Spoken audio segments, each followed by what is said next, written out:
ஆதியாகமத்தின் புஸ்தகம் 14ஆம் அதிகாரம் 18-19 வாசிங்க. அந்த வசனம் தெளிவாக சொல்லுது, அன்றியும் உன்னதமான தேவனுடைய ஆசாரனாக இருந்த சாலமீன் ராஜாவாகிய மெல்கிசேதேக்கு அப்பமும் திராட்சரசமும் கொண்டு வந்து அவனை ஆசீர்வதித்து. ரெண்டாவது ஆசீர்வாதம் என்ன? முதல்ல சொன்னார், உன் பேரை நான் என்ன செய்வேன்? பெருமைப்படுத்துவேன். இப்போ ஒரு பொருளை கொண்டாந்து கையில் கொடுக்குறாரு. இப்போ ஒரு பொருளை கொண்டாந்து கையில் கொடுத்துட்டு சொல்கிறாரு, ஆசீர்வாதமாக இருப்பப்பா, இந்தா வச்சுக்கோ. இல்லை எலியாவை எடுத்துக்கோங்க. எலிசாவை பரமேறி போகிறதுக்கு முன்னாடி ஆசீர்வதிச்சுட்டு போனார்.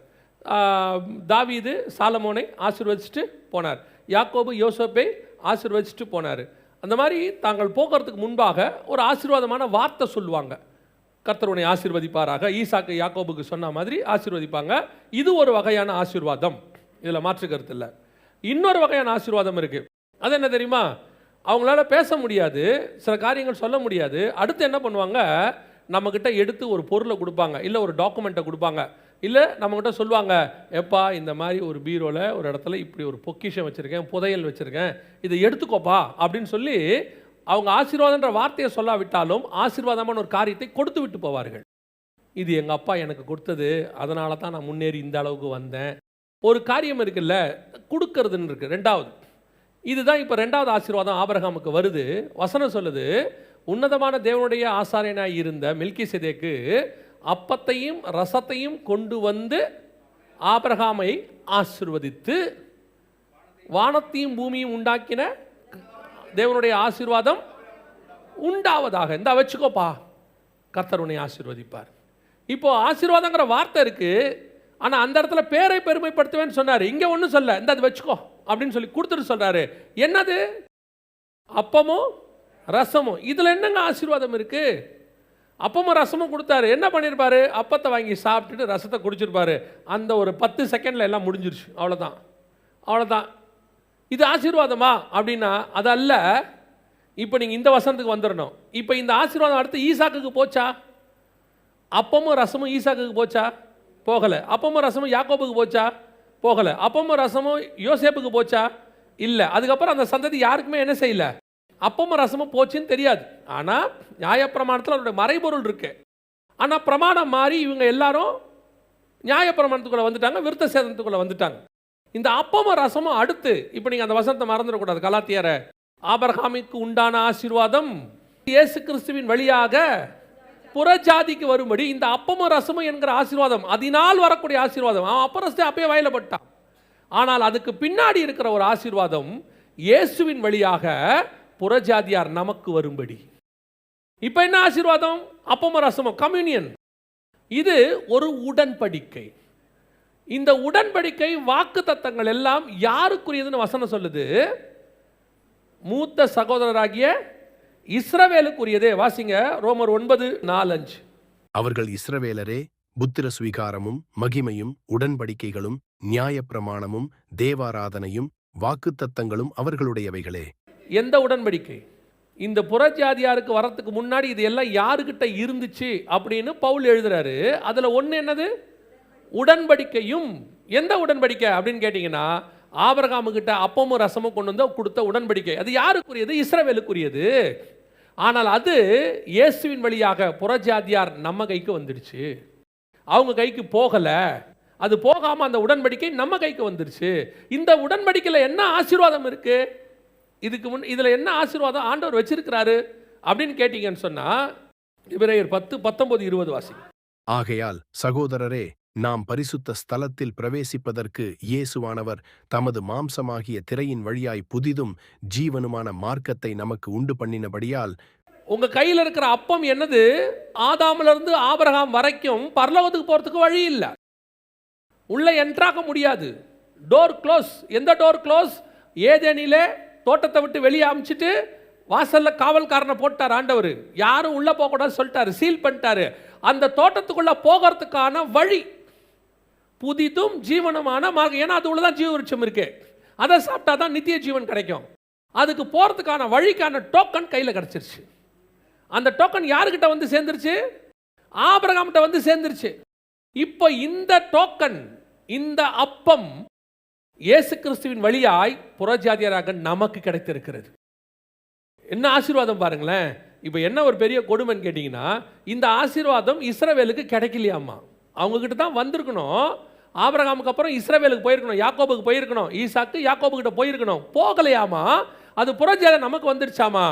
எபிரேயர் 11:39 வாசிங்க பார்ப்போம். இவர்கள் எல்லாரும் யார்? இந்த இவர்கள் எல்லாரும்னா பழைய ஏற்பாட்டு பரிசுத்தவான்கள். இவர்கள் எல்லாரும் விசுவாசத்தினாலே நற்சாட்சி பெற்றிருந்தும் வாக்குத்தத்தம் பண்ணப்பட்டதை நோ சான்ஸ். பழைய ஏற்பாட்டு பரிசுத்தவான்கள் எல்லாம் நீதிமான் பரிசுத்தவான்கள், கர்த்தருக்கு உண்மையாக இருந்தவர்கள், சாட்சி பெற்றவர்கள், கர்த்தரே வந்து சாட்சி கொடுத்தவர், கர்த்தரே வந்து பேசினார். அப்பேற்பட்ட பரிசுத்தவான்களுக்கு வாக்குத்தத்தம் பண்ணப்பட்டது கிடைக்காமல் போயிடுச்சு.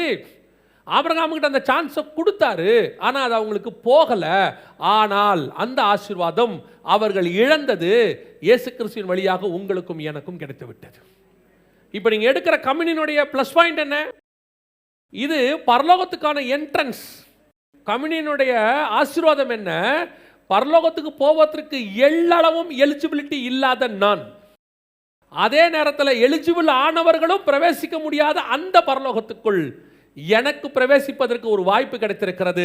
கர்த்தர் அதற்கான தன் சரீரத்தை கிழித்து என் கையில் கொடுத்திருக்கிறார். எவ்வளவு பெரிய ஆசீர்வாதம்! இதுதான் ஆபிரகாமுக்கு உண்டான ஆசீர்வாதம். இதை விட மேன்மை என்ன?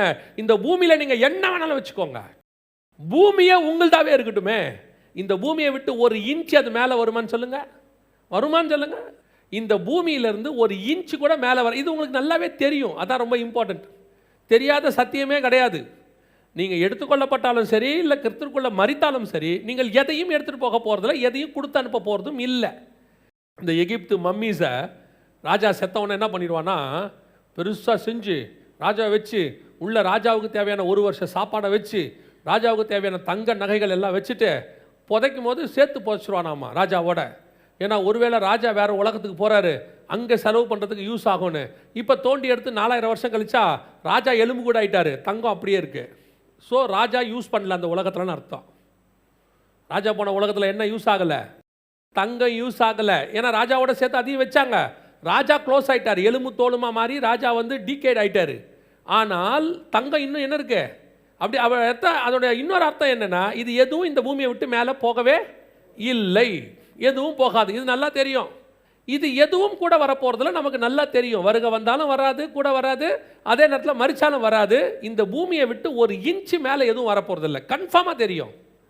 ஆனால் ஒன்னே ஒன்று உங்களை பரலோகத்துக்கு கன்ஃபார்மாக கூட்டிட்டு போக போகுது. ஒரு விஷயம் இங்கே தெரியுது, நீங்கள் வச்சிருக்க எதுவும் வராது. அப்போ பரலோகத்துக்குள்ளே என்ட்ராகும் போது உங்களை என்டர் பண்ணுறதுக்கு பூமியில் கொடுக்கப்பட்ட ஒரு பொருள் உங்கள் கையில் இருக்கிறது. அது அப்பம் கையில் இருக்கு. இதை கையில் வச்சிருக்கிற உங்களுக்கு மட்டும்தான் ஹெவனுக்கான டோர் ஓப்பன் ஆகும். இது வந்து ஒரு பாஸ்வேர்டு மாதிரி, இது வந்து ஒரு கீ மாதிரி, இது ஒரு தம்பு இம்ப்ரெஷன் மாதிரி. போய் வச்ச உடனே ஓப்பன் ஆகும் ஹெவன். அந்த சரீரம் என்கிற திரைச்சீலையின் வழியாக புதிதும் ஜீவனுமான மார்க்கத்தை உண்டு பண்ணினபடியினால், த நியூ வே, எட்டர்னல் வே, அது உள்ள நுழையறதுக்கு கையில் அப்பம் இருக்கு. இந்த ஆசீர்வாதத்தை நீங்கள் எத்தனை பேர் அசட்டை பண்ணுகிறீர்கள் என்பதுதான் கேள்வி. அழிந்து போகிற ஆசீர்வாதத்துக்கு இருக்கக்கூடிய இம்பார்ட்டன்ஸ், பரலோகத்துக்குள்ள நுழையிற ஆசீர்வாதம், இந்த கம்யூனியன் நீங்க எப்படி பார்க்கப்படுது? உங்க கையில் பிரெட் எப்படி பார்க்கப்படுது? இதை நீங்க மாம்சமா அது மாறாது, ஆனால் இது ஒரு அடையாளம். இந்த பிரெட் இது ஒரு அடையாளம். இந்த அடையாளம் எப்படி உங்களால் என்னாலையும் பார்க்கப்படுது? சடங்காச்சாரமாக.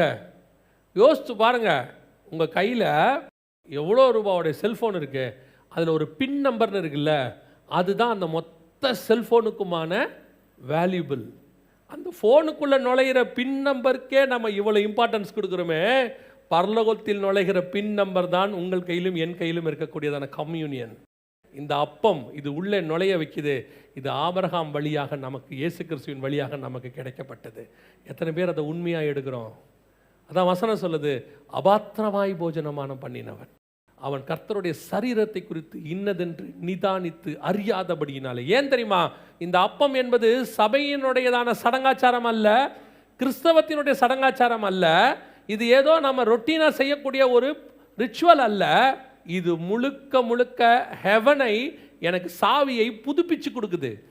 இந்த ஹெவனுடைய எனக்கு நுழையறதுக்கான சாவியை புதுப்பிக்குது. கையில் வாங்கும் போது இது பரலோகத்துக்கான என் வழி, வேற எதுவுமே கிடையாது, இது எனக்கு கிடைக்காது, வாய்ப்பில்லை, எந்த விதத்தில் என் கைக்கு இதுக்கு வர்றதுக்கு சான்ஸே இல்லை.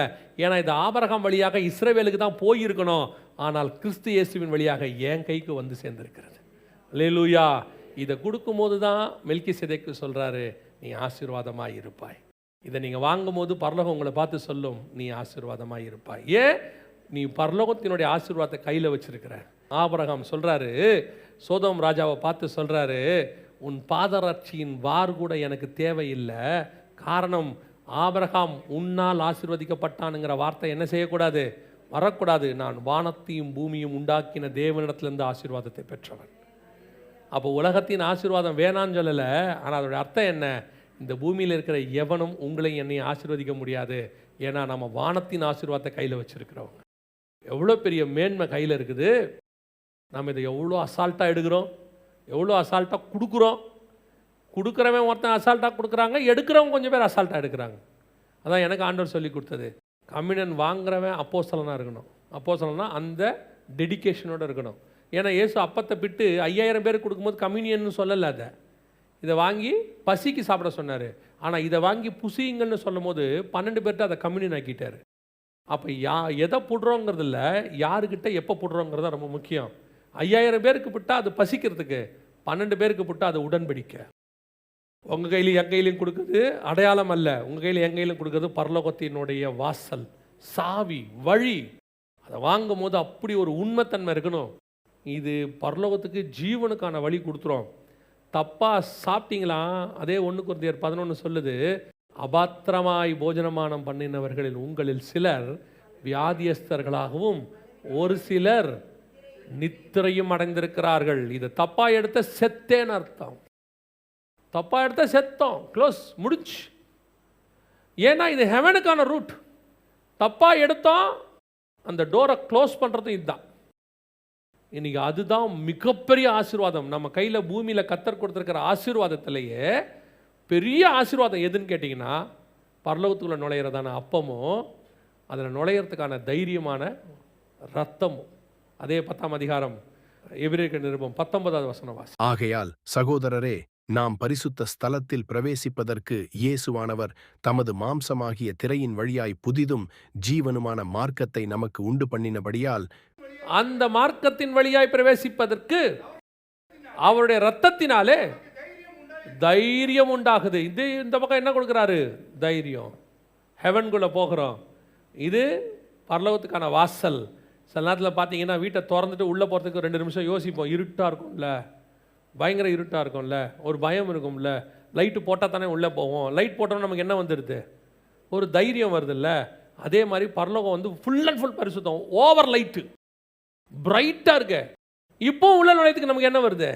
பயம் வருது. இப்போ அந்த பயம் இருக்கக்கூடாதுன்னு தான் ரத்தம் கையில் இருக்குதாம்மா. உள்ள தைரியமாக போ, உனக்கு இது ஆசீர்வாதம் கையில் இருக்கு, நீ பரலோகத்தின் பிரஜையாய் மாறிவிட்டாய். எவ்வளோ பெரிய ஆசீர்வாதம் கர்த்தர் கொடுத்து வச்சிருக்கிறாரு. இந்த ரெண்டுத்துக்கு நடுவில் இந்த பூமியில் இருக்கிற எந்த ஆசீர்வாதத்தையும் கொண்டாலும் அது நிரந்தரமாக நிற்காது.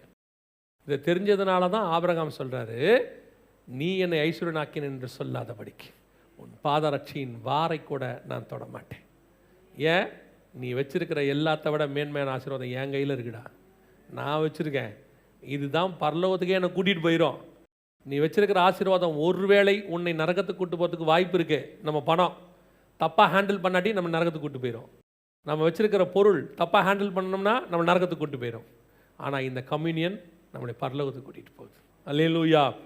கடைசியாய் ஆபிரகாமிற்கு கர்த்தர் சொன்ன ஆசீர்வாதம் எப்படி நமக்கு வந்திருக்கு? வாசிங்க. ஆதியாகமத்தின் புஸ்தகம் 22ஆம் அதிகாரம் 17வது வசனத்தை வாசி. நான் உன்னை ஆசீர்வதிக்கவே ஆசீர்வதித்து உன் சந்ததியை வானத்து நட்சத்திரங்களைப் போலவும் கடற்கரை மணலைப் போலவும் பெருகவே பெருகப் பண்ணுவேன் என்றும், உன் சந்ததியார் தங்கள் சத்துருக்களின் வாசல்களை சுதந்தரித்துக் கொள்ளுவார்கள் என்றும். 3வது ஆசீர்வாதம் ஆபிரகாமுக்கு கர்த்தர் சொன்னது. ஒரு தடவைக்கு 2 தடவை ஆசீர்வதித்து எதை சொல்கிறாருன்னா, உன் சந்ததியார் ஆசீர்வாதமாக இருப்பார்கள். இந்த சந்ததியாரை குறித்து ஆசீர்வாதத்துக்கான இன்னொரு அடையாளம் என்ன அப்படின்னு கேட்டிங்கன்னா, அதையும் வாசித்துருங்க. ஆதியாகமம் 15:5 வாசிங்க. அவர் அவனை வெளியே அழைத்து, நீ வானத்தை அண்ணாந்து பார், நட்சத்திரங்களை எண்ண உன்னாலே கூடுமானால் அவைகளை எண்ணு என்று சொல்லி, பின்பு அவனை நோக்கி, உன் சந்ததி இவ்வண்ணமாயிருக்கும் என்றார். நல்லா கவனிங்க. இந்த சந்ததி எது? ஆபிரகாமுக்கு 2 சந்ததி இருக்குது. ஒன்று இஸ்மவேல், இன்னொன்று ஈசாக்கு, இன்னொன்று கேத்தூரால் சந்ததி. இப்படி நிறைய சந்ததி இருக்குது. எந்த சந்ததி எதை பற்றி இந்த ஆசீர்வாதம் வருது, யாருக்கு வருது அப்படின்னு கேட்டால், அது எந்த சந்ததிங்கிறத கண்டுபிடிக்கிறதுக்கு ஒரு வாய்ப்பு இருக்குது. என்ன வாய்ப்பு இருக்குன்னா, அந்த சந்ததியை எண்ண முடியாது. அந்த சந்ததி என்ன செய்ய முடியாது? எண்ண முடியாது. அதுதான் அடையாளம். ஆபிரகாமுக்கு நிறைய சந்ததிகள் இருக்குது. ஆகார் வழியாக இஸ்மவேல், கேத்தூராள் வழியாக ஒரு சந்ததி, சாராள் வழியாக ஈசாக்கு, அநேக மறுமனையாட்டிகள்னு இருக்குது. நிறைய ஆயிடுச்சு. இவ்வளோ சந்ததி இருக்குது. இவ்வளோ சந்ததியில் எந்த சந்ததியை கர்த்தர் சொல்லுகிறார் அப்படின்னா, அந்த சந்ததியை இதுதான் கர்த்தர் சொன்னாருன்னா, அந்த சந்ததிக்கான குவாலிட்டி என்னன்னா, அதை எண்ண முடியாது. அதை எண்ண முடியாது, எண்ணி முடியாததாக இருக்கும் அவருடைய சந்ததி. அப்போ இது யாரை பற்றி சொல்லப்பட்டிருக்கு? இப்போ நம்ம எல்லாருக்கும் தெரியும், அந்த சந்ததியை இவர் எண்ணினார். யார் எண்ணினது? தாவீது எண்ணினார். நாளாகமத்தின் புஸ்தகத்தில் சாத்தான் ஏவினான்னு இருக்கும், அந்த வசனம் இருக்கும். அந்த சந்ததியை எண்ணும்படிக்கு சாத்தான் என்ன செஞ்சானா, தாவீதை ஏவினான் அப்படின்னு இருக்கும். இப்போ தாவீது எண்ணிட்டாரு. ஆனால் என்ன நேரத்தில் யோவாபு தான் கோத்திரத்தை விட்டுட்டு எண்ணிட்டாரு. இப்போ அந்த கோத்திரம் என்ன நமக்கு தெரியாது, எவ்வளோ பேர் இருக்காங்கன்னு தெரியாது. அந்த அக்கௌண்ட் அங்கே தப்பாக போச்சு. ஓகேவா? நிறைய பேர் என்ன சொல்கிறாங்கன்னா, அது இஸ்ரவேலை பற்றி சொல்லப்பட்டதான தீர்க்க தரிசனம் அப்படின்னு சொல்கிறாங்க. அது உண்மை என்று நாம் வைத்துக்கொள்ளலாமே. இப்போ உலகத்தில் இருக்கிற இந்த மக்கள் தொகை எல்லாமே ஆபிரகாமிற்குள்ள ஆசீர்வதிக்கப்பட்டிருக்குன்னு ஆண்டவர் சொல்லிட்டார். ஆனால் இன்றைக்கி உலக மக்கள் தொகை எவ்வளோ இருக்குது? ஒரு 900 ஒரு கணக்கு இருக்குது, 800 கோடி அப்படின்னு. இவங்களும் அதை என்ன தான் ட்ரை பண்ணுறாங்க. தாவீது மாதிரி தான் இந்த குரூப்பும் 2000 வருஷமாக ஒரு குரூப் தாவீது கிட்ட கற்றுக்குச்சு. இவங்களும் எப்படியாவது எண்ணணும்னு சொல்லிட்டு என்ன செய்கிறாங்க, ட்ரை பண்ணிட்டே இருக்காங்க. ஆனால் இவங்க எண்ணறதுக்கு எப்போ ஆரம்பிக்கிறாங்களோ, மக்கள் தொகை கணக்கெடுப்பை நான் சொல்கிறேன், ஆரம்பிக்கிறாங்களோ அந்த நிமிஷமே அது தப்பாக போயிடும். என்ன ஆரம்பித்தாங்கல்ல அந்த செகண்டே அது என்னவாயிடும், தப்பாவாயிடும். இந்த தெருவில் எடுத்துகிட்டு போகும்போதே அடுத்த தெருவில் ஒன்று பிறந்துடும். அந்த தெருவில் பிறக்கிறதுக்கு முன்னாடி போன தெருவில் ஒன்று போயிடும். இப்போ இவங்க அந்த ஏரியாவை முடிக்கிறதுக்குள்ளேயே ஒன்று கல்லறை நோக்கி போய்கிட்டு இருக்கோம், ஒன்று ஹாஸ்பிட்டல்லேருந்து குழந்தையோட வந்துட்டுருக்கோம். இந்த அக்கௌண்ட் எடுத்தாங்கல்ல, அவங்களுக்கு அங்கேயே தெரிஞ்சு போச்சு, கதை முடிஞ்சிருச்சு. அதனால தான் எப்போவுமே மக்கள் தொகை எடுக்கும்போது என்ன போடுவாங்கன்னு பார்த்தீங்கன்னா, 1/1/2024 படி அப்படின்னா என்ன அர்த்தம்னா, இன்றைக்கி இல்லை, நாங்கள் எடுக்கிற அன்னைக்கு இவ்வளோ மக்கள் தொகை இருந்துச்சு, அதுவும் பொய். 24 மணி நேரத்துக்குள்ளே எல்லா கதையே மாறிடுச்சு. ஸோ இன்றைக்கும் மக்கள் தொகையை நீங்கள் கரெக்டாக என்ன செய்ய முடியாது, 100% இவ்வளோ தான் இருக்குன்னு சொல்லவே முடியாது. இவங்க மக்கள் தொகை எடுத்துக்கிட்டு இருக்கும் போதே இந்தோனேஷியாவில் சுனாமி கொஞ்சம் பேர் கூப்பிட்டு போயிடுச்சு. இந்த மக்கள் தொகை எடுத்துக்கிட்டு இருக்கும் போதே பூகம்பம் கொஞ்சம் பேர் தூக்கிட்டு போயிடுச்சு. சொல்கிறாங்க ஏறக்குறைய இப்படி இருக்கலாம் அப்படின்னு நீங்கள் வச்சுக்கலாமே ஒழிய, இதுவரைக்கும் இந்த பூமியினுடைய மக்கள் இவ்வளோ பேர் தான் இந்த செகண்டில் இருக்கிறாங்கன்னு உங்களால் என்னால் என்ன பண்ண முடியாது, சொல்லவே முடியாது. ஸோ ஒருவேளை இந்த ஆசீர்வாதம் அதை குறித்து சொல்லப்படுதோ, உன் சந்ததி வானத்து நட்சத்திரத்தை போலவும், யாக்கோபு கிட்ட சொல்வார் பூமியின் தூளை போலவும், அப்படி தானே சொல்கிறார் யாக்கோபு சொல்லும் போது, உன் சந்ததி பூமியின் தூளை போலவும் இருக்கும். இவங்கக்கிட்ட ஓசியா 1:10 சொல்லும் போது கடற்கரை மணலை போலவும். ஸோ இதெல்லாம் என்ன முடியாதுன்றதுக்கான ஒரு அடையாளம். இதைத்தான் சொல்கிறாரா ஆண்டவர் அப்படின்னு கேட்டிங்கன்னா, ஆனால் வசனம் தெளிவாக சொல்லுது, அந்த ஆசீர்வாதம் இயேசு கிறிஸ்துவின் வழியாக புறஜாதியாராக நமக்கு வரும்படிக்கு. அப்போ எதை பற்றி இது பைபிள் சொல்லுது அப்படின்னா, இது இஸ்ரவேல் இல்லைங்கிறதுக்கு நான் ப்ரூஃப் சொல்லிடுறேன். ஃபஸ்ட்டு இது இஸ்ரவேல் கிடையாதுங்கிறதுக்கு ப்ரூஃப் சொல்லிடுறேன். கவனிங்க, அந்த வசனம் என்ன சொல்லுது, 7:1-8 எவ்வளோ இஸ்ரவேலர்கள் 1000 வருஷ அரசாட்சிக்குள் நுழைகிறார்கள்னு இருக்கு. அதாவது 1000 வருஷ அரசாட்சிக்கு பாதுகாக்கப்பட்ட இஸ்ரவேலர்கள் எத்தனை பேர், அதுக்கப்புறம் ஒருத்தன் கூட எக்ஸ்ட்ரா கிடையாது. வசனம் தெளிவாக சொல்லுது, யூதா கோத்திரத்தில் ஆரம்பித்து 12,000 ஆரம்பித்து 1,44,000 பேர் இருக்கிறாங்க அப்படின்னு அப்படி தானே இருக்குது. அப்போ இந்த 1,44,000 இஸ்ரவேல் கோத்திரங்கிறது நமக்கு தெரிஞ்சிருச்சு. கடைசியாக அதில் எத்தனை இருக்குது, செபுலோன் கோத்திரத்தில் போடப்பட்டவர்கள் 12,000, பென்னியமின் கோத்திரத்தில் முத்திரை போடப்பட்டவர்கள் 12,000, மொத்தம் 12 கோத்திரம். 12 கோத்திரத்தில் 12,000னா 1,44,000 பேர். கணக்குப்படி இப்போ நமக்கு கணக்கு வந்துருச்சு, இஸ்ரவேலில் எவ்வளோ தான் இருக்கு. 1000 வருஷ அரசாட்சியில் நுழையிறதுக்கு முன்னாடி உபத்திரவ காலத்தில் எத்தனை பேர் இருக்கிறாங்க, 1,44,000 பேர் இருக்கிறாங்கன்றது கன்ஃபார்ம் ஆயிடுச்சு. அப்படின்னா என்ன கூடுமானால் என்ன உன் சந்ததி இப்படி இருக்கும் அப்படின்னு கர்த்தர் சொன்னது இஸ்ரவேலை இல்லை. ஒரு இடத்துல இஸ்ரவேலை எண்ணியாச்சு, என்ன முடியாத இடத்துல என்ன பண்ணியாச்சு, தாவீது காலத்தில் முடியல, யோவாபு ஏதோ பண்ணிட்டாரு, ஆனால் இங்கே எண்ணியாச்சு, இந்த இடத்துல முடிஞ்சிருச்சு வேலை. அப்போ கர்த்தர் சொன்னது யாரை அப்படின்னு கேட்டிங்கன்னா, வெளிப்படுத்தின விசேஷம் 7ஆம் அதிகாரம் 9வது வசனம் வாசி. நல்ல கவனிங்க, சகல ஜாதிகளிலும் கோத்திரங்களிலும் ஜனங்களிலும் பாஷைக்காரது வந்ததும் ஒருவரும் எண்ணக்கூடாததுமாகிய திரளான கூட்டமாகிய ஜனங்கள் எங்க நிற்கிறாங்க? சிங்காசனத்திற்கு முன்பாகவும் ஆட்டுக்குட்டியானவருக்கு முன்பாகவும். இந்த சிங்காசனத்துக்கு முன்னாடி போய் நிற்கிற ஒரே அதிகாரம் யாருக்கிட்ட இருக்குன்னா புறஜாதியாருக்கு தான் கர்த்தர் வச்சிருக்கிறார். அல்லேலூயா. ஏன்னா அவர் நமக்காக தன் சரீரம் என்கிற திரைச்சீலையின் வழியாக மகா பரிசுத்த ஸ்தலத்துக்குள் பிரவேசித்து பிதாவின் வலது பாரசத்தில் உட்கார்ந்தார் அப்படின்னு இருக்கு. நம்மையும் பிரவேசிப்பதற்கு அழைத்திருக்கிறார். பவுல் எழுதும்போது சொல்றாரு, அவருடைய இரத்தத்தினாலே கிருபாசனத்தண்டே கிட்டி சேரக்கணும். அப்ப நம்ம தான் அந்த கிருபாசனத்துக்கிட்ட கிட்ட போறோம். ஒரு கூட்டம் நிக்குது, வெளியே நிக்குது, பரிசுத்த ஸ்தலத்தில் நிக்குது, பலிபீடத்துக்கிட்ட நிக்குது. இந்த கூட்டத்தெல்லாம் எண்ணியாச்சு. ஆண்டவர் சொல்லிட்டாரு, என்னன்னு சொல்லிட்டாரு, எண்ணு. ஆனா எண்ண முடியாத ஒரு கூட்டம் இருக்கு. அது எங்க நிக்குது? மகா பரிசுத்த ஸ்தலத்துல, பரலோகத்துக்குள்ள சிங்காசனத்துக்கு பக்கத்துல நிக்குது. அந்த கூட்டம் சகல கோத்திரத்திலிருந்தும் சகல ஜாதிகளிலிருந்தும் சகல பாஷைக்காரர்களும் மீட்கப்பட்டதுமாகிய உங்களையும் என்னையும் குறித்து அங்கே சொல்லப்பட்டிருக்கிறது. அல்லேலூயா.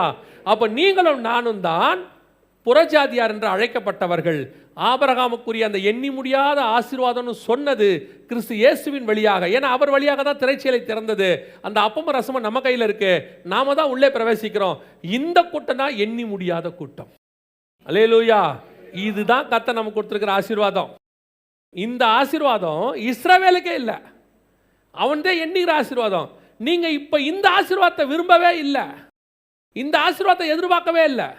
நம்ம எக்ஸ்பெக்ட் பண்றதுல என்ன? இவ்வளவு செய்தி கேட்குறீங்கல்ல, இவ்வளவு தெளிவா வசனத்தில் இருக்கு. ஆண்டவர் நமக்கு பேசுறாரு, எது ஆசீர்வாதம்னு தெளிவா சொல்லிட்டாரு. இவ்வளவு கேட்குறீங்கல்ல, திரும்பி போகும்போது நீங்க எப்படி போவீங்க? ஒரு 10% பேர் விட்டுருங்க, மிச்சம் 90% எப்படி போகும்? இவ்வளவும் மண்டையில் ஏறியே இருக்காது. எல்லாம் இருக்கட்டும், நாளைக்கு காலையில் எப்படியாவது அந்த இடத்த வாங்கிறேன். வெளியே போகும்போதே அப்படித்தானே இருக்கும். அப்ப எது ஆசீர்வாதம், எது உண்மை, எது பேரை பெருமைப்படுத்துதல், எது தேவனுக்கு முன்பாக நிற்கிற திரளான கூட்டமாகிய ஜனங்கள், எது உண்மையான ஆசீர்வாதம் எல்லாம் தெரியும். தெரியும், அதை விரும்புகிற ஒரு கூட்டம் இருக்கு. அதே நேரத்தில் தெரிஞ்சும் இந்த பூமிக்குரியது மேல ஒரு ஆசை, இதை எப்படியாவது சுதந்திரிக்கணும், இதை எப்படியாவது வாங்கிடணும், இதை எப்படியாவது. சிலர்லாம் பார்த்தீங்கன்னா ஆண்டவரை அப்படியே ஃபோர்ஸ் பண்றான், எப்படியா இதை கொடுத்துருங்க ஆண்டவரே. இதை இப்பவும் சொல்கிறேன், இந்த ஆசீர்வாதத்தை சுதந்திரிக்கிற வரைக்கும் இந்த பூமியில் உங்களுக்கு என்ன தேவையோ அதை பரலோகம் கொடுக்கும். இந்த ஆசீர்வாதம் இருக்கு இல்லையா, இதை சுதந்திரிக்கிற வரைக்கும் அதுதான் உண்மையில ஆசீர்வாதம். இதுக்கு பேர் தான் ஆசீர்வாதம். இந்த ஆசீர்வாதத்தை நாம் சுதந்திரிக்கிற வரைக்கும் இந்த பூமியில் நமக்கு கிடைப்பதெல்லாம் தேவை. அந்த தேவையை பரலோகம் கொடுக்கும். அதை நாம் கண்டிப்பாக பெற்றுக்கொள்வோம். நாம் ஆராதிக்கிற தேவன் வனாந்தரத்தில் கூட்டு வந்து சாகடிக்கிற தேவன் அல்ல. வனாந்தரத்தில் அப்பமும் தண்ணியும் கொடுத்து தன் சொன்ன ஆசீர்வாதத்தை சுதந்திரிக்கிற வரைக்கும் பாதுகாக்கிற தேவன். அவர் கண்டிப்பாக பாதுகாத்துருவார், எப்படியாவது அதை செஞ்சிருவார். ஆனால் பல நேரங்களில் நாம் மன்னாவை தான் ஆசீர்வாதமாக பார்க்குறோம், அந்த கண்மலை தண்ணியை தான் ஆசீர்வாதமாக பார்க்குறோம், மேகஸ்தம்பம் ஆசீர்வாதமாக தெரியுது, அக்னிஸ்தம். ஏன் இதெல்லாம் ஆசீர்வாதம் இல்லையா? இல்லையா, நீ கானான் போகிறதுக்கு இதெல்லாம் தேவை. அந்த வனாந்தரத்தை கிராஸ் பண்ணுறதுக்கு இது தேவை.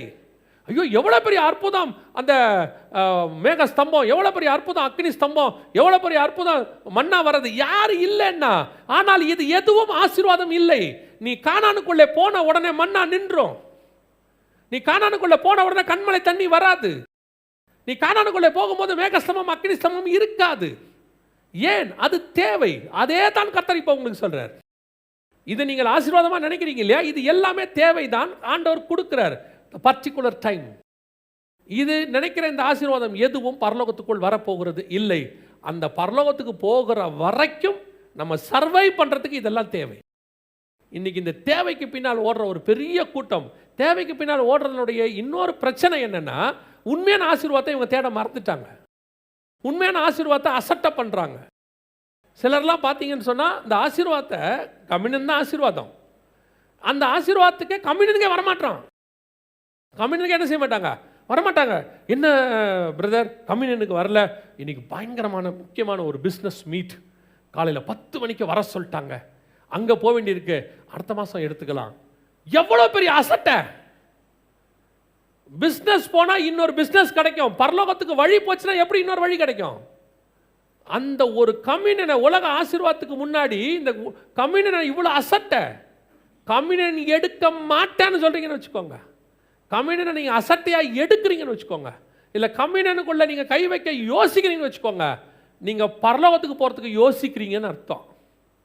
மெய்யான ஆசீர்வாதத்துக்கு யோசிக்கிறீங்கன்னு அர்த்தம்.